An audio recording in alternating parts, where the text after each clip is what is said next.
All right. Thank you for joining me, Keith. Thanks for having me, John. All right. And your name is, for the record, Keith Roberts. Yes, frequently mistaken for Keith Richards, but not for any uh, similarities in personality, just more than Oh, overlap. okay. I was going to say, how hard do you party, bro? Yeah, I hope I have his genes, but it's more just a misspelling. Yeah. Right on, man. All right.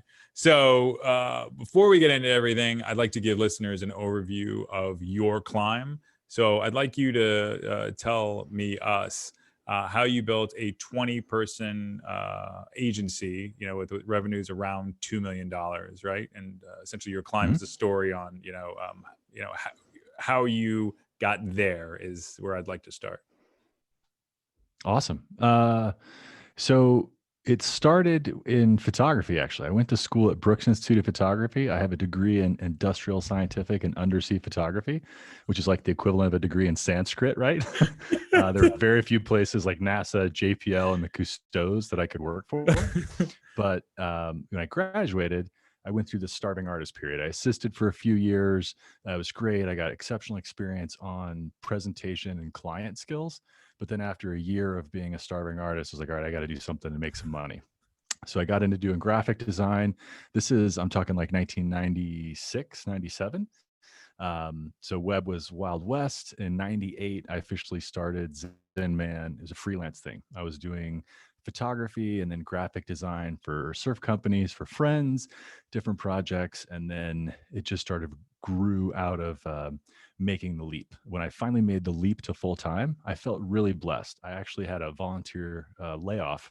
This was 2001. So I'd been working a full time job. And I think a lot of your listeners probably do this where you've got the grind, 40, 50 hours, and then you're trying to get the other thing off the ground.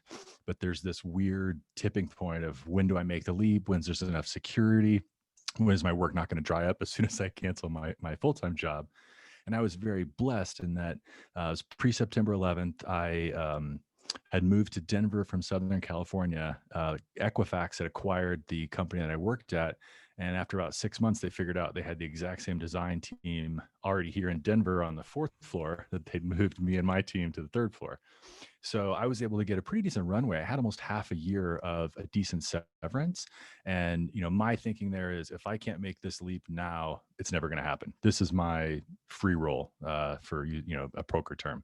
So for about 4 years, it was guerrilla, man. I took that 6 months and anything I could do to get work. I would call a apartment complex or a new loft development if I didn't see they had a URL in their banner, and I would say, "Oh, I'm thinking of moving to Denver. I'd really love to check out your website. Oh, we don't have one. Can we email you stuff? No, no, I'm not interested." And I would do that a couple times over the course of like 3 weeks, and then I would hit them up to do their web work. At the same time, I was trying to build my portfolio because, I had this great undersea photography book, but I didn't have a lot of web development or branding. So same thing. I was going out, who are companies that I want to work for, that I want to have in my portfolio, and then I would actually do work. Sometimes they would know about it, sometimes they wouldn't.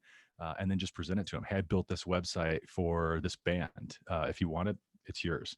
Other times I would reach out to them if I had a contact and say, "Hey, I'm looking to build my portfolio. I'm willing to do this work for you for free." Now, this was really early on. A lesson I learned from a good friend of mine, Ryan Avery.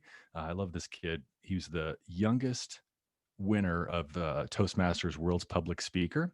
Oh, And he wow. did a lot of talks where he didn't get paid. But the one thing he said to me as I'm transitioning, into more speaking is do talks but get something out of it, right? So the same thing when you're doing somebody's web fight for free, make sure, hey, Johnny, give me a nice video testimonial at the end of this, or something that's going to help you aside from just having that work.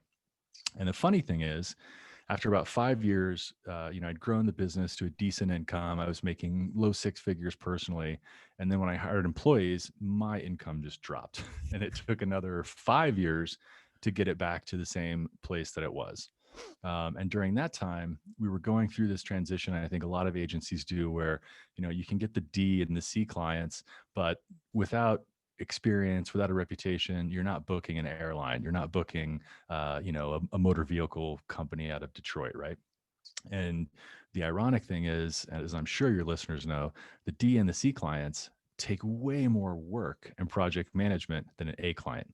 An A client understands a change request. They understand the magnitude of a project. They understand that there's no such thing as a just do this in development, right? So it's easier when you finally graduate to that point, but you've got to claw your way up to it. And that was another probably 10 years of the agency, was just working with those D and C and B clients until you would get our first at bat. Ironically, the first at bat that we got was not a grand slam. It was a catastrophe. I got my first two giant projects, two six-figure projects, same week. I didn't have the development resources, so I brought in a contractor to use his firm. And literally the day after I wired this cat $100,000, he shut down his business. He opened a new business to compete with me that I didn't have contracts in place with. And he went to both of my clients and said, Zenman is in breach of contract. We haven't been paid according to your contract. You can now sue them and they will have to pay us to do the entire project for you. Whoa. So one client, which I won't name, but you would be shocked if I did, bit. And we're like, oh, let's do that. Let's get this job for free. It was, $150,000 website. The other client was very ethical and said, man, I don't know if you know this is going on, but we just heard this from your partner. And that ended up almost bankrupting me. I almost lost the business. It cost $118,000 in attorney's fees just to separate, not to mention the lost income that we didn't get. I think I lost like 40 pounds. I dropped off the planet for like 2 months. And I think it could be a consistent challenge that when you're making that leap from, a medium-sized agency to where you're really competing with the big agencies, I think it's important to be mindful if you want to make that leap, because you might land one or two clients and then very quickly find yourself extinct. And the reason I say that is all of a sudden, as I scaled Zenman, right, and we closed, Frontier Airlines, and now we're getting, Lumineers and Mitsubishi. We have Remax as a client. The world's largest liquor company, Bintang, out of China, was a client of ours. So as we were scaling the company, the expectations was much higher for me. So the talent that I had to retain was a much higher caliber, which cost a lot more money. And I found myself in this cycle of literally having to sell almost $200,000 a month to keep the lights on. I'd created this machine that, as much as I loved it, and it was in so many ways my identity, it just ate money. And ironically, my ex-wife, maybe 12 years ago, was like, gosh, you're really good at this. People love working with you specifically. They want to work with the Zenman. They pay you a lot per hour. Why don't you just do this, like the Aaron Draplin model, right? Just have a bunch of clients. They pay you to work specifically with you, a premium. And I told her how dumb it was. And they went through like another 12 years of ups and downs and divorce and, delusions of grandeur before I finally realized that so much of that was ego versus what I actually wanted to create for the life I wanted to live. So, wow. All right. So is the person, not saying that you would have murdered this person, but is the guy still alive that did that with the lawsuit? Yeah, he is. And ironically, I used to play poker. I probably shouldn't say this on your podcast, but I used to play poker at this. No, dude, you can say whatever you want. Yeah. Religion, politics, whatever. This is your space, bro. Perfect. Google Jeff Castardi and the Gen Rummy Club. I used to play poker at this underground poker room here in Denver. There were some Broncos players that played there. It was cool. It felt like Rounders, right? This big, Russian guy opened the door and let you in. But that guy, when this happened, I was playing cards. He's like, just tell me his name. And I was like, yeah, there's karma. There's repercussions. Like, no, I'm not gonna tell you his name. Like, let's just play cards and it's all cool. But up until about 5 years ago, I had two really unhealthy habits when I was struggling. One is I would Google that person's name. Again, I won't say it. Karma, he knows who he is. But I would Google it and I would see the lawsuits he was in, the bankruptcies, the foreclosures. And it gave me pleasure. And that was a really unhealthy way to deal with not facing the challenges that I was in the middle of, instead of looking at, well, I'm not that effed up. I didn't do this. I'm an ethical person. And the same thing when I was facing challenges at the agency. If I was, I mean, you have to make 200,000 a month. You have a couple bad months, you could be down $500,000. Yeah. I was in really low lows, I would look at stories of other people that were in worse situations, but it didn't help me. It only, I think, calmed the fear a little bit, instead of just facing it. But once you turn and face it, you know, what's the worst that can happen? Right? Nothing. Yeah. Your worst happen. They can, take some things away. They can close the business. You can always start over again. This is America, man. You can always rise like a phoenix from the ashes. Yeah. There's always hope. The so it sounds like some Schadenfreude, right? You're just looking for other people that were like down, and then it was just like, okay, and essentially, it's not that bad for me. They're also experiencing it. Exactly. Exactly. Instead of looking at, all right, what is the shit that I got myself in, and taking personal accountability. I used to have, there were old employees that were in leadership positions. They didn't do a great job. I would blame downturns or issues with the company on them. But the fact of the matter is, everything was my responsibility. I hired them to make those decisions. So making that shift to ultimate accountability, personal accountability for everything, even if it was a mistake that somebody else made for my company, that was a paramount shift in my life, actually. So, what was the moment that you realized I don't want to do this anymore? It reminds me of like the story of Rob Zombie. He was in White Zombie, and he just woke up one day and fired the band. Like, Yeah. Um, I would like to say that it was this brilliant epiphany, but life is like a river, and when you're fighting the flow, it just gets harder. And so, several years ago, I started working on this passion project called the Oak Journal. It was a positive psychology productivity journal. I did this program at MIT, and it really inspired me. And one of the things that I took away was, after all this amazing learning, they said, most of the people in this class, you're going to go back and implement none of this. 90% of you might implement 10% of this, right? So I was like, well, that sucks. There's yeah. so much value. So I immediately left and said, okay, how can I take these tools and distill it down into a structure and a methodology that's going to work for me? Um, and that was the change. And it's been a transition for half a decade. It took 3 years to build the product, and just iterating on it, testing it. It's a 90-day journal, so you actually have to build a new one and do 3 months before you can iterate on it, get feedback. Um, and what ended up happening was it was really, a hit in Asia. And so several, EO and YPO chapters around Asia asked me to come out and do a speaking tour. Oh wow. And at the same time, one of my, wife's good friends, a real spiritual woman named Celeste, had a nightmare that I was drowning. And she out of the blue called me and said, we need to have a session together. I went and met with her, and she said, I think that this trip to Asia is an opportunity for you, and you can go and there can be a transformation, or you can stay in your current situation and it's going to kill you. Whoa, I was like, well, dude. yeah, that's an easy choice, right? Yeah. And leading up to that, Mindy had many times shared with me through, the Entrepreneurs Organization. I've served on the board for years. I've been chapter president. I've done regional leadership stuff. And I love helping other people. And no matter what the weight on me was from, my servant leadership within EO, I got joy out of it. It didn't weigh me down. But having a client that gets sued from somebody from an ADA lawsuit that's filing, copy paste 1,000 of these across the country, and they're just Yep. trying to, like, there's just so much crap. And also, I looking at, would I do this today? Like, would I jump into this? When I did Zenman, I loved it. I wanted to do something creative.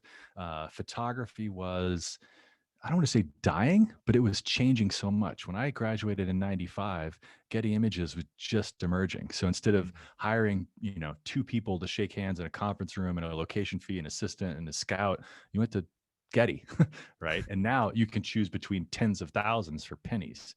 Mhm. So yeah, the world has evolved, right? Companies have evolved in 2020, and they figured out ways to stay alive. And photography has just changed, but it wasn't what I wanted to do. I still do it. It's my passion, and I love it, and it's what feeds my soul. Um, but deciding that I don't have to stick with this sunk equity. Okay. This is, are you familiar with the term ikigai? No. Uh, there's a Japanese term, ikigai. It's actually what they attribute in Okinawa. They have the highest population of centurions, people that are living to be over 100 years old, Mhm. and they attribute that to ikigai, which means roughly translated life's purpose, and it's your reason for being. So they believe if you find your ikigai, you're just going to keep working forever. And a lot of people, when they retire, they have nothing to do, they lose their purpose, and then life just sort of ends. They lose their will to live. But, in this little island in Japan that's famous for, Mr. Miyagi and the Karate Kid, they have all of these people that are still jamming, doing what they love well into their hundreds. And your ikigai is at the center of four circles. It's what you love, what you're good at, what you can get paid for, and what the world needs. And I had three of them, and that's Mm. really hard to bail and try to find the fourth, right? I got paid really well as an agency owner. There were also years I did really poorly. Yeah. I was really good at it. Um, I liked it, but I don't know if the world needs more tickets sold on Frontier Airlines or more, Bentang sold. It just wasn't something that if I help one person live a better life, that that fills me with joy. There's one woman that I originally designed this for entrepreneurs, people like you and your listeners, right? I want to be a high performer. What are hacks and habits and tricks that I can use to be the best version of myself? But it's gotten in the hands of just everyday people. And there's one woman, Jennifer, that I think she's lost 80 pounds. She's been doing the journal for the year. She told me she just redid her bucket list, which is one of the tools in the Oak Journal, because she can now do things that she never thought she'd be able to do in this life Oh, because wow. she's changed her body. Yeah. And she came to that realization. One of the exercises you do at the end of every week is a retrospective, just like agile software development. And she reflected on her daughter had wanted to do some YouTube dance with her, and it was like 4.5 minutes, and she could barely do a minute. Whoa. And in her weekly reflection, that stuck with her, even though years or however long she's had this challenge with her weight. It was being retrospective and that self excavation that gave her the motivation to make lasting change. So that that's better than closing a new airline website to me, um, So, personally. so no, I think that's fantastic. So does everybody find their ikigai? Like, is this like, or is it like the stars align and then you find yours? You know what I mean? Is there like some type It's a of, process. yeah, like is there like a Yeah. person you go to and it's like, Oh man, books, YouTube videos, TED Talks. There's a ton. Ikigai Tribe. I think the most insightful way to think of it is, how would I spend my time if money didn't matter? hmm, What would I do? And hmm, if you truly love something, if you truly are passionate about something, money's going to come if you do the work. Now, one thing that I don't believe in is the secret. I believe in positive energy. I believe that what we put out in the world, we attract. Law of abundance versus, when we're in a scarcity mindset. But you have to do the damn work. You can't just like, oh, everything, I clicked yes on an Instagram post that tomorrow my life's going to change. right. No, right? Yeah. It's going to change if you make a conscious and intentional transformation in your life. If you start to do something different, even if it's just waking up tomorrow and making your bed, if you don't do that, making those incremental changes that you can build on to be to live your potential. So did you like take some of those influences and were you trying to pull those into your agency with some of your people? Like were there like attempts at that? And you're like, this canvas isn't working. No, absolutely, and it actually did work, but it was just it was a rock in my backpack I didn't want to carry anymore. And the agency's still running. And the irony is, now that I've downsized, I use the term right sized, right? But that's just branding. I went from 20 employees down to 2, and I've got a bunch of my old employees that now work for me as contractors when I have projects for them. They've started their own agencies. They know I'm going to bring them clients, right? Right. That they might not be having calling them out of the blue. And the really amazing thing is, now I get better work from these people because they're running their own business, right? They've given me a bid, they've given me a deadline. And it's not the same as just a 9 to 5. Wow, it's like real zen. Everything's in Yeah. its place, right? It is. It is. And now the transition is going to be, you know, do I need to close that door to walk through the next one? You know, I do a lot of speaking, not as much, you know, right now, but a bunch of remote stuff and virtual. And, you know, it still takes a couple days a week. You know, I'm still working at Zenman. And, geez, 5 years ago, we didn't even mention this, I started a sister agency before I was really full blown in Oak. Mhm. I've had this, you know, entrepreneurial distraction like squirrel, you know, see something else and you get excited. And we had found when we started doing these, you know, Frontier and the really big websites, Boppy, American Express, um, our original customers could no longer afford us. So I think it was 2014. We referred 900,000 in business to a few other agencies. Wow. And we went back and looked through. We used HubSpot as our CRM, so we could actually see we'd assigned a value. You know, so we, you know, we're sort of retrospect to that, and like that's stupid. That's almost $1 million. Now maybe they didn't close all that. Maybe they closed a third. Our close rate is between 50 and 80%, depending on if it's a cold lead or if it's a referral. So I figure that's, you know, $500,000 that we just gave away. So we started another company called Bigfoot Web, and one of its core values is big brand knowledge. But we use the Squarespace content management system. It's much more, I don't want to say cookie cutter, but it's a commodity, right? You're an Yeah. orthodontist and you need a website stood up, and you don't need to spend $30,000. You need to spend 5 or 7,500. And it's just another tool in the toolbox. It allows us to do that for customers where, you know, before we couldn't really talk to you for under 40 or 50K.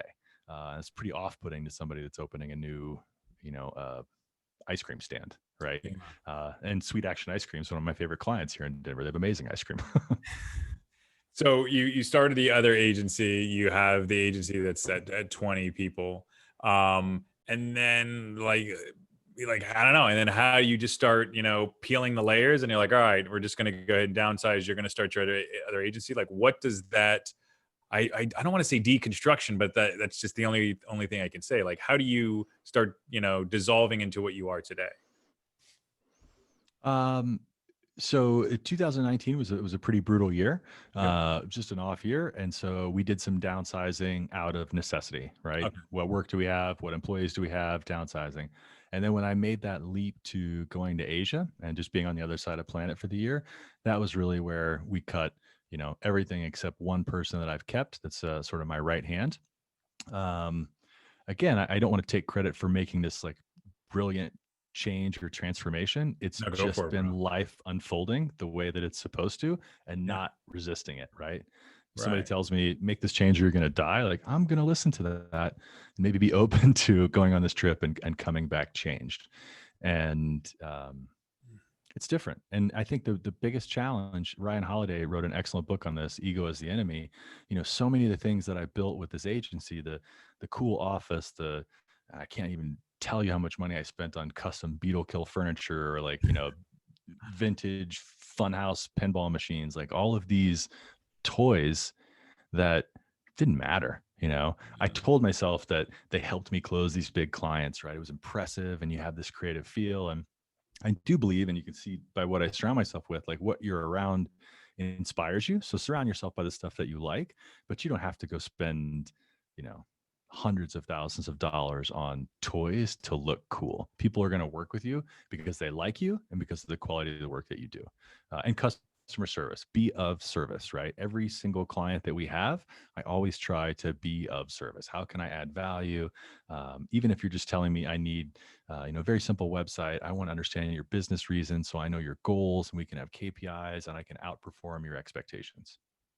So it sounds like you're reflecting now. You're like, yeah, I can't believe I cared about those things. Like, what are the things that you can't even believe you worried about? It sounds like some of it was just the aesthetics, but is there anything else that jumps out at you? Like, oh, I mean, that was just, you know, so fruitless for me to even think about What other people think. Yeah. I it. have no I have no business in caring or knowing what anybody else thinks of me. Um, I don't live my life for anybody else. One of my good friends, Jeff Ryan's dad, said when he was a kid, you don't jog on Main Street, right? You're not going for a run so everybody sees you go for a run. If you want to do it, that's great. You want to do it because you want to be in shape. If you're going to run up and down Main Street, that's That's your personal brand is bullshit. And I Yeah. hate the term personal brand. I do think now in today's world, influencers, it has changed a little bit. I would have said 5 years ago, if you aren't a silhouette on a shoe or some clothing device, you are not a brand. Now that's changed, right? You've got everything from Tim Ferriss, Joe Rogan, authors, people are brands, but I feel like what somebody tries to do is, instead of having an authentic reputation and building their network and being true to their word, they are full of shit, right? They want to get as many followers as they can. They want to post something that's not authentic or it's not true, and that drives me insane. Yeah, I mean, it's suffocating as well. I mean, it just and having to just deal with an influencer. It's like, yeah, you got 9,000 followers, and I'm speaking to your agent. It's like, Yeah. And how much, like, you look at what fashion magazines have done to the perception and even the body image that people have today, right? And now with influencers, it's that much worse. I've got a friend whose son is an influencer. He's 20 years old. He's a good kid, but he didn't graduate high school. He's going to make $1 million this year. whoa, He didn't. Yeah. And it's funny because I share this as Nick Austin. He's a good kid. I've known him since he was a baby. His dad was literally my roommate when he was born. oh wow, But Nick, there's a great book, Fooled by Randomness, that yeah, if he did that same life 1,000 times, is Nick at 20 going to have hit that lottery and be that TikTok influencer, or is he going to be living in dad's basement? I love Nick and he's a good kid, and I hope if you listen to this, Nick, you take that $1 million and you sock it aside, and in 2021 you buy some real estate and you are done for life, buddy. yeah. um, but when I was young and dumb, I was young and dumb. So I don't know what he's going to do. But it's just a crazy world we live in, man. And I think if you try to get hung up on, I want to be that, I want to be Nick, then that's where people get into that inauthentic, just bullshit. Yeah, and then we all think we're the exception. We're all the star in this movie we're in. The So like right now, when you look at like the business, right? Because you're still in the business. What do you? I mean, what does it look like to you? Is it just like overly saturated and a bit ridiculous? A race to the bottom. Like, what does? Because I think you have a different perspective than the rest of us. Yeah. Yeah. As far as the agency world, um, it goes through cycles, but it's over competitive and in many cases a race to the bottom. When Zenman was 20 people, the 20% we would lose, it was almost always cost. It was a budget thing. And there were times where, like, what are you smoking, man? Like, they can't do that for what Yeah. they quoted you, right? That's just not plausible. And it ends up coming back and change requests and lack of work or functionality working and incomplete projects and just nightmares. But I think that makes it challenging. Um, oh, man. And then there's so many solutions out there that are DIY that people are able to do it themselves. Although you don't have the understanding of, a buyer's journey of, top, middle, bottom of the funnel. Somebody can't just spin up a Squarespace site that doesn't understand how to convert someone Mhm. and get results. They're going to get some results, but there's going to be significant diminishment returns, as opposed to like, hey, I want to hire you because you understand how to tell my brand story and what my customer's problem is and how we're going to articulate the solution and what their end result is going to be, versus, I can choose this template and I can insert my logo. Yeah, I think it's what I find interesting about it. You have two things but one thing is causing democratization of information, right? The internet, which is, all right. So clients are educating themselves, right? So they're on one plane, and Mhm. then you have all of these, competitors, if you will, everybody with a laptop educating themselves, also jumping into that market. So it's just this perpetual thing, and it's one thing I like about doing about this podcast. And, meeting wonderful people like you is to do this business. You got to be a little bit crazy because you got to think that you're offering something valuable enough that somebody's going to buy when all that information for the most part is readily available, but the only thing that isn't is just the scars and the blood and the sweat and the tears from the experience. So Yeah. Uh, No, two yeah, you things you got made something me to say think to of. that. One, you know, the story of the Picasso. I'm going to brutalize this story, but a woman asks him at a cafe, "Will you draw a sketch of me?" And he whips out the sketch in 30 seconds and hands it to her and says, "That'll be like $30,000." Yeah. And she says, "You know, that took you a minute." And Picasso's response was, "No, that took me a lifetime to be able Right. to do that." Right. So if I can do your logo in an hour, does that actually diminish the value of the logo, or should you just be happy that you get it tomorrow? Right. Right. Yeah. Um, but I don't think most customers have that value proposition in their mind. The other thing that I would say is there are too many people in this business that are full of shit, that are either biting other people's work, that are redoing it, that are saying they're doing a service. SEO is a great example. You know, Mhm. people that are saying they're doing SEO and there's just PBMs and gray hat and black hat, and they're doing things to their customers that can have catastrophic effects to their brands. Mhm. So it's there's just a lot of agencies out there that are sketchy, that you know you really don't want to work with.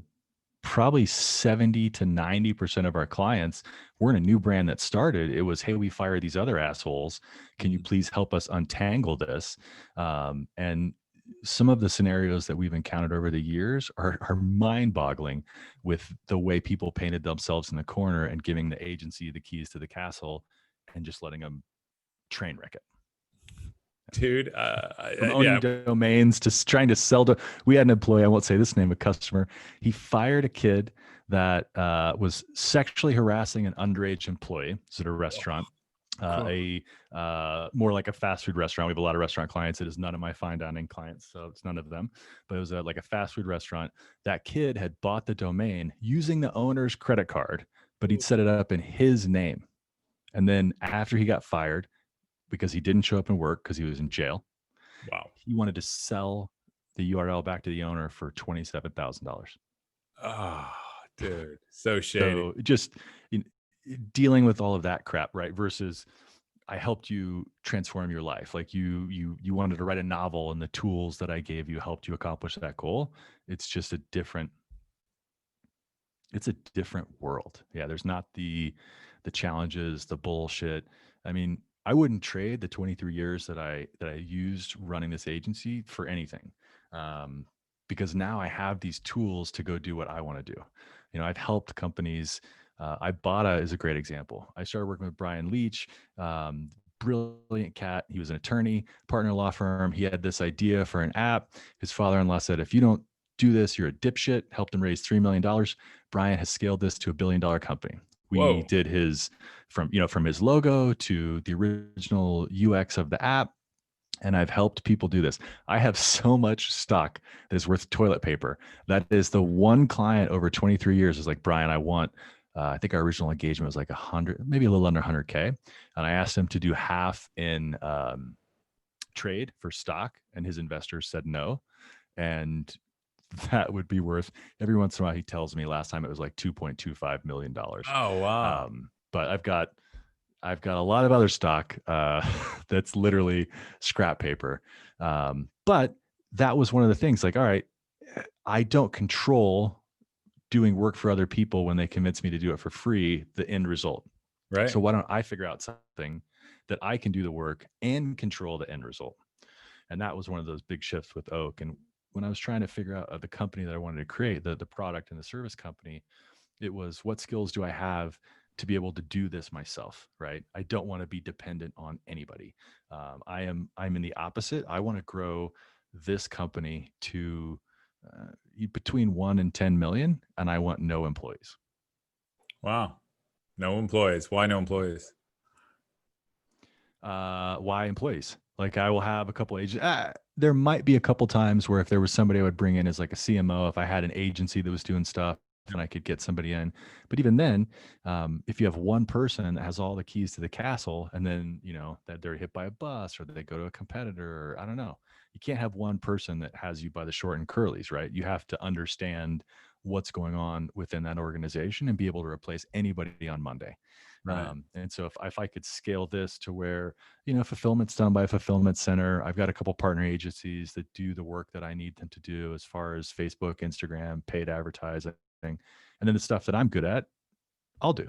Right. But I I like managing vendors versus employees after 23 years. Got it. It's I don't know. Would you say it's like more cutthroat that way because it's just the business arrangement is more clear? It's funny, and it might be just I wasn't a good leader at the beginning, but it's easier for me to hold them accountable. I Yeah. think that it's harder for me to have a confrontation to an employee that I see every day and I form that Yeah. relationship with, or like family or friend, and versus if I'm looking at my agency today, I'm looking at the report, right? This is data. It's not a opinion based decision. These are based on facts, and we Right. can discuss if things aren't going well, and we can try to right the situation. I'm not wanting to like hire a new agency every couple of weeks. I believe I want to find an agency that's going to work with me forever. I Yeah. believe in partners versus vendors, but it's just easier to hold them accountable. I think because it's an external relationship, and we've got a contract. We've got a really clear contract on our expectations. Yeah. And and it could be the like you said on the expectations, but it's really clear on the function, right? Like you do this thing does not happen, like we try to fix it and then on to the next one. We're with employees, maybe they can kind of hide, abscond, certain information. And I was taking out the trash, bro. That's why I didn't answer the phone. Yeah. And I found that they didn't have the same sense of urgency that I did.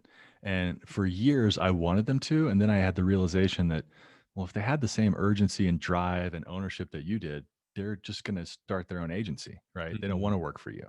Um, and many of them did, and I love that about Young and Hungry, Aquamarine. There's some cool agencies that are old Zenmanners that are kicking ass, and that's, for me, that's a sense of pride. Whereas 20 years ago, the first person I ever fired, this is if I haven't thought of this story in years, his name was Newman, and I fired Newman for he effed up a huge project, didn't work on it. It was one of our first big swings. It was with level 3. So we had an in there, and we were doing a big presentation for their voice over IP. We were doing an animated demo. And I came in, and he had not, it looked like he spent an hour on it. It was shit. So it was actually my birthday. It was like 2 in the afternoon. I pulled an all nighter. This is, 20 years ago or 15 years ago. So I pulled an all nighter at like 6 in the morning. I'm ready to go. This is back in the days that we actually printed and matted our presentations, right, and had them on Yeah. boards. And he had fucking printed 100 DJ CDs on my printer. And so when I went to print the presentation the next day, it was out of ink, and I just lost it. So I fired Newman, and then a couple weeks later, I just had this feeling like, he's using my proposal, or like something, something. So I created a Yahoo email address. Again, this was the guerrilla days. I reached out to him to pretend to be a dry cleaner, needs a website, and he sends me back my proposal. So I set up a meeting. I meet him in a coffee shop, No freak way, out on dude. him. And now, anybody that's on this podcast, you hear, we have a document. It's called Zenman Docs to Share. It's our contractor agreement. It's our proposal. It's everything we work for hire. It's everything we've ever spent tens of thousands of dollars to create. I'd rather have creatives have that than be able to get paid on their contracts and go pay an attorney. No offense, I've got a good attorney personally. Stan Doyd is amazing, but I share those. Whereas, back then it was like, this is mine, this is mine. The truth of the matter is, I bit that shit off like 4 proposals that I downloaded from the internet, in 1998. So it wasn't like I crafted this, masterpiece that was my, design, discover, deploy. I didn't come up with that shit, right? People have been Right. doing that forever. In fact, we changed it because it's so played out. But So you it's, went yeah, from older and wiser. like a scarcity mindset to an abundance mindset, right? But what did the dude do in the coffee shop? Was he like, what? Yeah, You're not the yeah. dry I'm cleaner. not in any way a violent guy. No, I was like, don't fucking do that again. The thing that I was really pissed about was he had gone into a bunch of sites that we had done, and this was when I was first building the agency, and he had changed the link where it said website designed by Zenman to go to his new company. And Oh, so I got him to change that. I went in to change that shit actually, but it was just a confrontation, and like, here's the expectations, right? Go do your shit. yeah. But you know, Is he like yeah. Cascade now? So Some famous DJ? Probably he's Diplo. No, I don't actually know what he's up to. I haven't seen him in like 10 years, but I ran into him randomly at a comedy show and saw him in passing. And, unlike the guy that I ended up in that lawsuit with, like, I don't really wish him ill will, but I'm not going to be happy to see him. With like Right. Newman, it's been 20 years, what and all he was doing was the same shit I did I didn't go in and change URLs, right? But I downloaded half a dozen proposals and I put Yeah. my Frankenstein version together because I didn't have a proposal for my first customer. So, he's yeah, older and wiser. So you seem like you'd be an amazing salesman. So was that because it sounds like on the marketing side, you're in the middle of that chasm. So it sounds like you're good at both, especially with the tactic of emailing the condos or the apartments that you wanted to lease. Like, how did you get sales for your agency? And then what was your process if it was you, and like who was responsible for it? Can you talk about that? Yeah. I think sales is very much like a comedy routine that anybody could get good at it, but it's terrifying until you do it 100 times.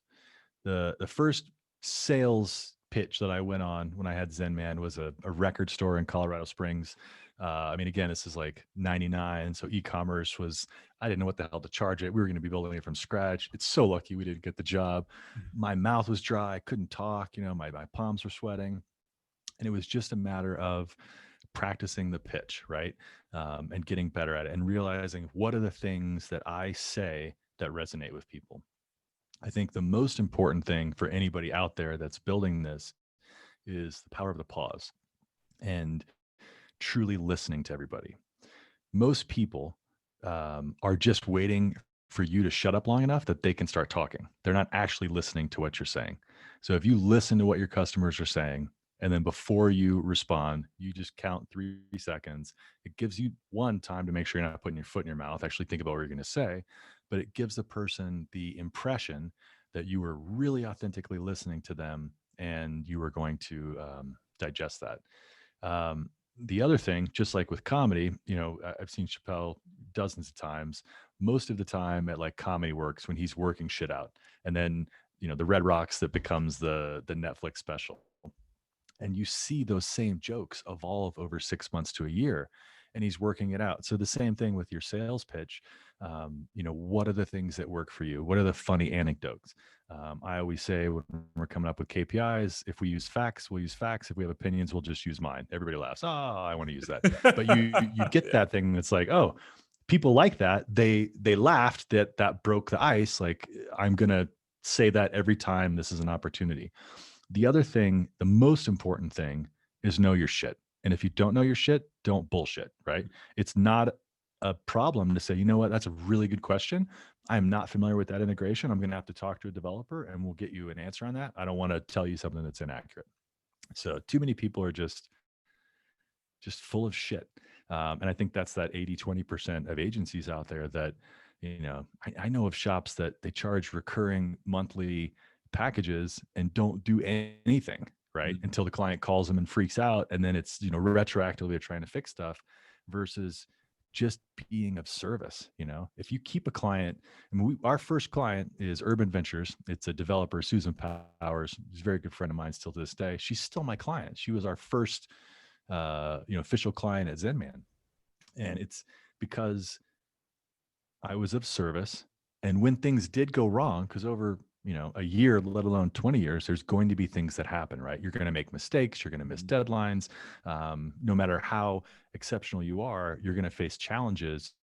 And it's how you resolve the problems that you face with your customers and how you solve it and continue to be of service that's going to make a lifetime customer.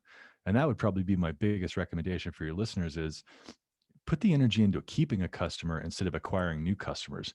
If you can cut your churn down, it takes 90 times, or I think it's $100 to $1 to market to a new customer versus an existing customer. And that might be off like give or take Yeah, five to it's 10 something bucks, but dramatic. it is insane. So don't be out chasing the new shiny object. Be focused on tending your garden. So how would you show value in service, right? So you're doing the service, but how are you showing what it is that you're doing? A recent example. There's a guy. I call it, say everybody a cat, but his name is actually Dave Cat. I think he's out of Jersey, and he is suing thousands of businesses around the country for ADA compliance issues. Wow. So much so that there's like potentially litigation coming back against him and his attorney Good. in I hope Jersey. so, because that's Um, not cool. yeah, no, it's bullshit. And it's everything from, dispensaries to apartment complexes to restaurants to you don't even live in the state, dude. And now that being said, people have the right to have the website be accessible. But what this person is doing is, let's say, we launch a new website for a restaurant and the chef uploads a photo on a new recipe and he doesn't put the correct alt tag on that. He is now out of WCAG compliance because of that one issue. And Mm, what this group is doing is they're trying to sue small businesses for less than even remotely what it's going to cost to litigate this thing. mhm, So you're right, something should be done um, with situations like that. But what we're doing once it happened to a couple of our clients is reaching out to all of our clients and say, hey, this is an issue. This is something that's evolving. It's trickling down from large businesses to small businesses. Here's a solution. User way. It is $500 a year. It's not free, but this is what we've had success with from some of our clients. I'd rather you hear it from me than get a lawsuit filed against you. Would you like us to help with this? all So right. how do we proactively continue to do that? Another one would be I've got a good friend, Aaron Houghton, who started Founders First. Another friend, Benny Fowler, that's my personal coach, that's an NFL player. Um, there was an opportunity for them to connect and speak at Startup Week. Their paths would have never crossed, but they were awesome on stage together. So, what connections can I make for people that should know each other? Who do I know that you should know? And it's just, I guess, finding every opportunity to do that, or you have a system? No, I actually, that's kind of one of my superpowers. My zone of genius is, the people that I know, and then realizing like, oh, the same way that we got connected through Brent, right? Yeah, yeah, It's understanding like these two people should know each other. yeah. I'm the catalyst for them to make that connection. Sometimes it's a new client and we're just running through, who do I know that might be people that you should know. Now when that's the case, I would always reach out to the client first and say, hey, we've got this new cat that I'm working with. I think it really resonated with me. I like him. I'd love to make a connection. Is that cool? And almost always, that connection happens, and sometimes it grows into something, and sometimes it's just a good coffee that they get some experience shares and go on. Yeah, and I think that's all. I mean, that to me is a real influencer, right? Somebody that actually creates connections of between others. I think that's one of the most undervalued roles that people take, in life, right? Because the more that you connect other people, essentially the better things are, because it brings the good people together. Now, Yeah. so we talked about a lot of the things that were frustrating and whatnot on this journey. Like, what did you enjoy most? Like, what is the thing you're like, oh man, like that's just the utmost gnarliest? um, Happy would be, I remember a time we presented a website to somebody and they started crying. They were so happy. They just Oh had wow. challenges, and the business was potentially not going to survive if they couldn't get things figured out. And that first presentation, that one particular moment was pretty rewarding. Um, Seeing somebody fulfill their dreams. Like Brian's a good example. I mean, last year he was on the 5280s CEO of the year, or no, Colorado Biz CEO of the year. Seeing him take it from literally a basement office in Lodo where he's buying, used furniture and making that $3 million last as long as he could to, I mean, they're a powerhouse, a $1 billion valuation. Seeing a logo that my agency designed on in New York Times, Times Square, when Brian got to ring the bell at the stock exchange. Wow, dude, that's huge. That that's cool. And another reason why I wanted to shift, like, it's fun to do these for other people. Why don't I do it for myself? So now as you transition, right? So you're the Zen man, right? And you have the Oak Journal. Like, what does that future look like for you?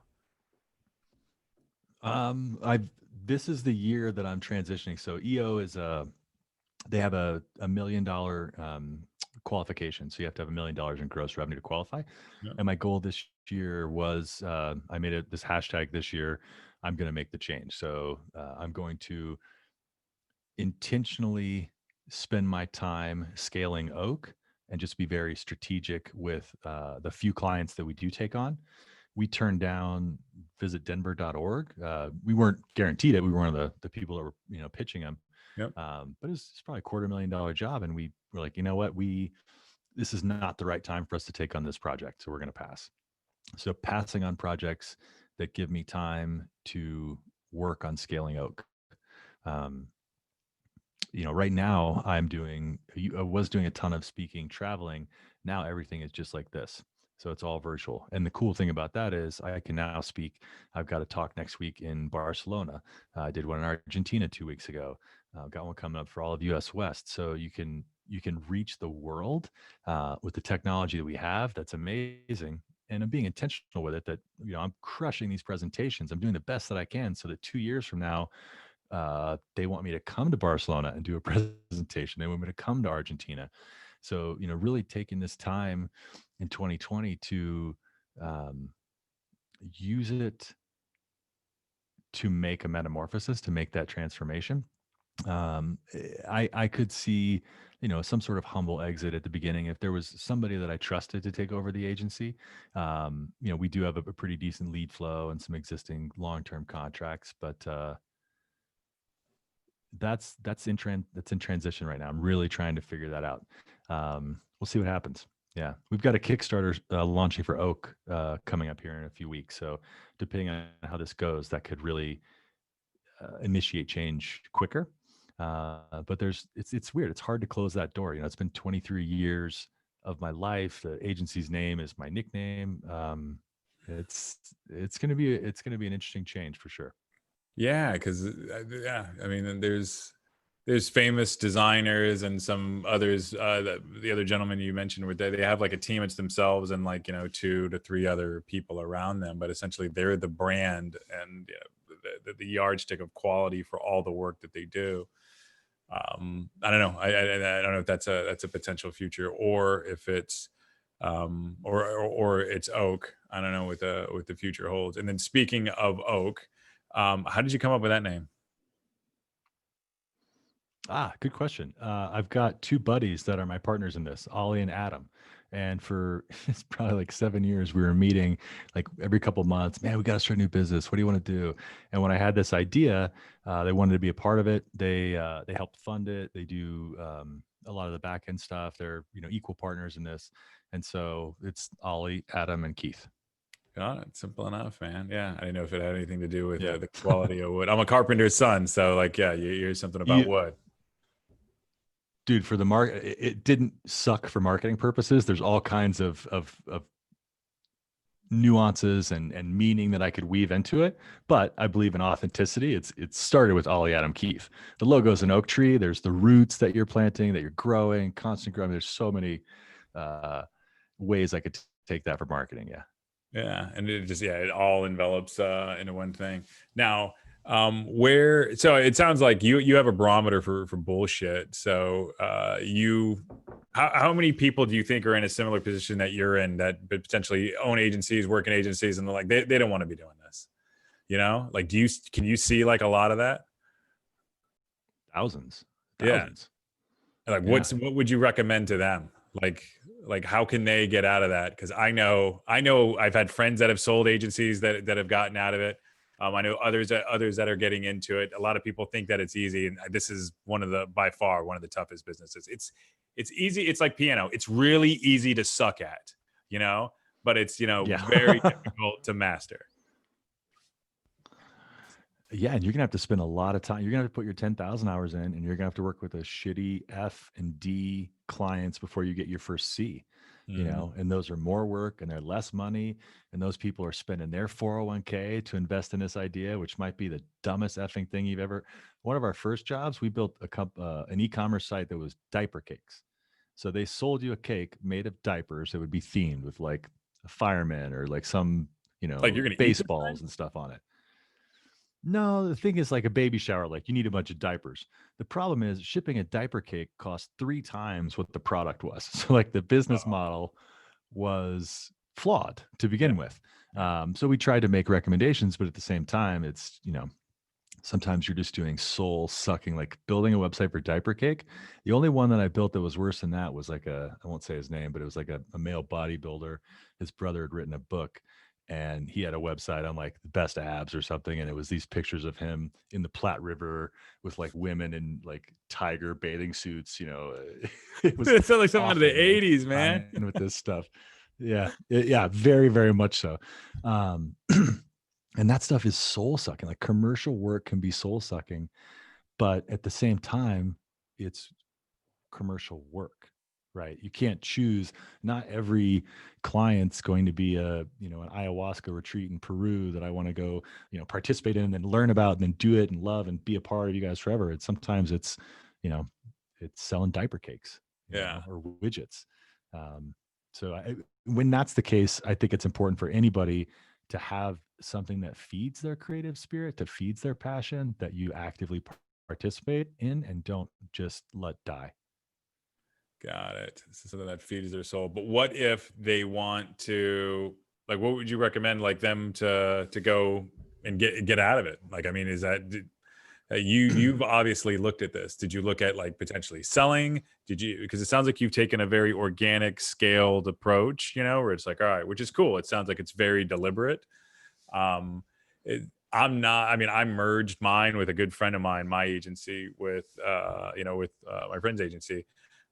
I'd like to say that I'm deliberate. I think in life I'm lucky, but I'm more like an adrenaline junkie. That's why I need a very balanced partner that I have, because dude, like the risks that I were taking like were ridiculous. So Yeah. that person, because I was in one of those states like, all right, something's got to change. Like, do does your book help? I mean, this is a potential, plug for your book. Like, what is that? What is something that somebody can do? Are there books they should read? Like, what is that journey they can take if they're like, all right, I Yeah. can't do this anymore. Something has to change. Long question, but There are so many. Yeah, it's a long question. There's so many. I mean, definitely check out. You don't even have to buy a book. You can check out. We've got a bunch of YouTube videos you can get from our website, and you can check it out. And we go into the detail of finding your ikigai, finding your why, having core values. I think that would be a good starting point. What are the things that actually matter to you as a person? So when I look at my core values, when I went through this exercise, it was creating stuff. It was enlightenment. It was family. It was leadership, and it was, what was the other one?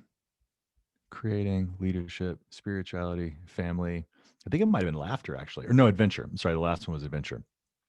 So looking at what are my core values, and then am I living it? I hope everybody that's listening to this actually has core values at their company. If you don't, Jesus, read traction, get core values, get a mission and vision, do your VTO. But it's not just for business, right? Like core values are something that you should be living. And then it's a filter that you can use when you're making decisions. And so if you're doing the agency, and a good example, we had early on a few opportunities to do adult content. And that was out of my didn't align with my values, right? I had a saying, I won't do any work that I won't show my mom. Now, that being said, I will shoot, figure studies and fine art nudes, but pornography was a line that I didn't want to cross. I wouldn't show my mom that. That's not cool. But she knows I'm a photographer. The human figure is beautiful, and if it's art, that's totally different. So having that line, that's it's pretty far out there line that I drew it. I did a lot of other things that were, I did websites for the Gin Rummy Club and some pretty sketchy things over, illegal gambling. But knowing your core values, and then, yeah, I would think about those 4 quadrants. What do you love? What are you good at? What does the world need? And what can you get paid for? And then the last question is, if money didn't matter, if you were financially free, how would you spend each day? Got it. Really think about that. And it's not it's not an overnight process. I think I spent 2 years working on my personal why, which distilled down to be through science, spirituality, and generosity to help others be the best version of themselves. So there's a saying in Buddhism, bodhisattva, and that is somebody who's coming back for the good of everybody else, to serve humanity, to help others reach enlightenment prior to reaching yourself. So And I like the fact that you said, though, that it took like 2 years, because I think a big misconception people have is, all right, there's this Tony Robbins thing, boom, everything changes. You're now on this and it's like, man, talk about the most jarring thing. And I think that people have a fear of change, but also that manic state that can get created. You're going to instantly want to jump back. You're going to fatigue on your journey and then the new path that you're going to go on. And why wouldn't you just go back to where you were? And now you're in this, nasty maze where you can't get out of it. So complacent and comfortable. Yeah. Comfortable is a bad place to be. Dude, so is complacency. Like Can be. complacency is just I talk about it all the time on the podcast, like with teammates and even ourselves personally. If we're not, one of the things I heard from somebody when I was first starting out my career, which has been a great piece of advice, they failed at their agency. And when asked, they said the reason he fell is, we weren't pushing ourselves to the depth that we were deeply uncomfortable. If you're continually doing that in whatever you do or life, you will always be all right. So if I'm comfortable, I like that. I know something is wrong. Like I'm not pushing myself, and not to say it's not a negative thing, but competition and all these other things are going to, swell up and take you over. So continually push yourself to you're deeply uncomfortable. Not like staring down, a double barrel or anything, but make sure that you're getting as close to that line as possible. So no, I like that. Go ahead, man. Yeah, please. If it helps anybody else in your journey, I'd it's yours. So, is there anything that I didn't cover that you think the world should know? Ooh.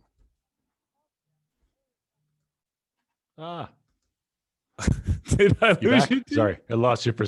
Back. I'm back. I had a little weird blurb there for a second. Two sayings, but I would leave you with. Geez, now AC/DC just started. I got everything going on. Come on, people. One is character. Oh my gosh. Now AC/DC literally just started again. I'm so sorry. Is this a new album or is this one of the old ones? Because I know they got a new one coming out. I thought it didn't drop till like November or something. No, this is Back in Black, and I can't figure out if it's on my phone or my computer. Hell's bells. Okay, perfect. All right. Two sayings. My apologies for that, John. The first is character is the ability to carry out a good decision after the excitement of the moment has passed. So many people make New Year's resolutions. Almost nobody keeps New Year's resolutions. Don't wait until January 1st to make a change. When you get into the brain chemistry and actually making a change, just saying, I'm going to do this. Tomorrow, I'm going to start working out every day. You've actually made a tiny change. Now you just have to build on that incrementally to make that change. And if somebody's not motivated to make the change, there's a little data point that I use in my talks that's mind-boggling. The odds that you exist, that you, John, exist, are 1 in 250 trillion.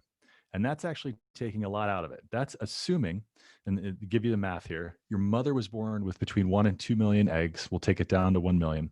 Dad had 250 million sperm. So once your mom and dad meet, take the 6 billion people who were on Earth when they had to actually meet each other, take the multiple generations that had to happen for your parents to actually exist, right?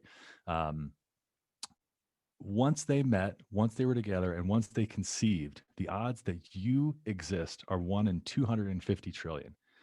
So what a gift that can't be wasted. This life is, we've won the biological lottery. It's truly inconceivable when you think about that number.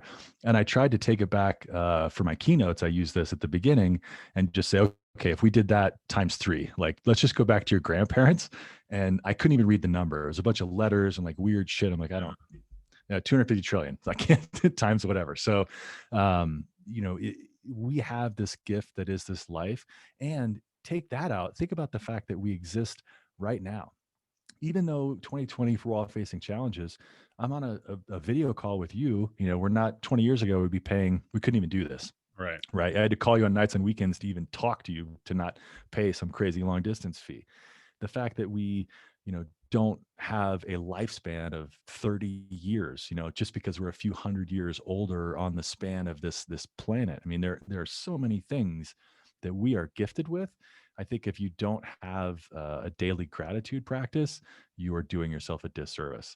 Having that gratitude sets you up. You're putting serotonin, oxytocin. You're actually hacking happiness. You're hacking the biochemistry, the neurochemistry in your brain to make yourself happier, even if you're in a challenging place, even if you're at home unemployed right now, right? Do you have a home, right? If you are going to lose your home, do you have a place where you can go? Do you have family you can reach out to? There's a reason they use gratitude in addiction recovery processes, is to help make those changes, create those new neural pathways to help people make change. Isn't there something with gratitude too? I have actually I read a book on it. So gratitude actually is a part of my morning. There's like three things I do. One is meditate. The other one is I say my gratitudes, at least five of them, for things I'm grateful for. And then the other one is like positive affirmations, right? Like, what do I want to accomplish during the day? But you may know this, in gratitude, like once you're grateful for something, no other emotion can be present based on that emotion. That's why it's so powerful. Or am I just making that up? I'm gonna no, I'm gonna research that. I don't. You're not making that up, but I want to look into that a little bit more. There's a lot of things that happen by having gratitude. That makes a lot of sense. That if you're in that state, you can't be in another state. Right. Yeah, you might have just given me some content for my keynote. That's great, man. Right on, I'll man. try to pull up a research and find it for you. Yeah. Yeah, but it's such a powerful practice. There's a great video. This would be worth throwing in the notes if Yeah, you yeah. wanted to, by brother David Stein. He has I'll send you the video on YouTube. It's about a 4.5 minute talk on gratitude and just how powerful it is. And if we live every day like it's our first and our last day on earth, then it's going to be a good day. And all of the things that we can be grateful for, like, literally electric light, like electricity. We flip a switch and light goes on, or running water that you can drink. There are tens of millions of people in this world that will never experience that in their lifetime. Wow, yeah, And that's a how great point. you how can you not be grateful? Reminds me of Louis C.K.'s bit when he's talking about people getting mad at their smartphones. And he's like, Yeah. you're blessed with one of the most incredible devices, in your pocket, and you're going to be Yeah. mad at it. Oh, Yeah. yeah. I got to watch that one. I haven't seen that. Yeah, yeah, yeah, yeah. It's yeah. I'm sure you can just search Louis C.K. Yes, smartphone bit, and he goes through his, one of his 10-minute, rants on it. All right, man. So this is your space. If you can plug, or if you want to plug or peddle anything, this is your space, my friend. Oh, thanks, man. Well, I want everybody to be the best version of themselves. If you would like to check out the journal, I am available for you. This is a 90-day Beautiful. positive psychology productivity journal. I'm a resource to everybody. If anybody wants, a talk for your company, if they want to reach out to me, you can get me. I think Keith at oakjournal.com would probably be the best way to reach out to me. But I'm here to help anyone. So if there's anything you need, even if you heard me mention that I've got a zip file of like legal files for your agency, hit me up. I'm happy to share all those with you. Yeah, I just would like to be of service to your listeners. That's awesome, man. No, I appreciate it. And actually, one last question. What are agencies not doing today that they should be doing? And you can answer that question in the capacity of the way that they market themselves, the way that they deliver their work, or anything.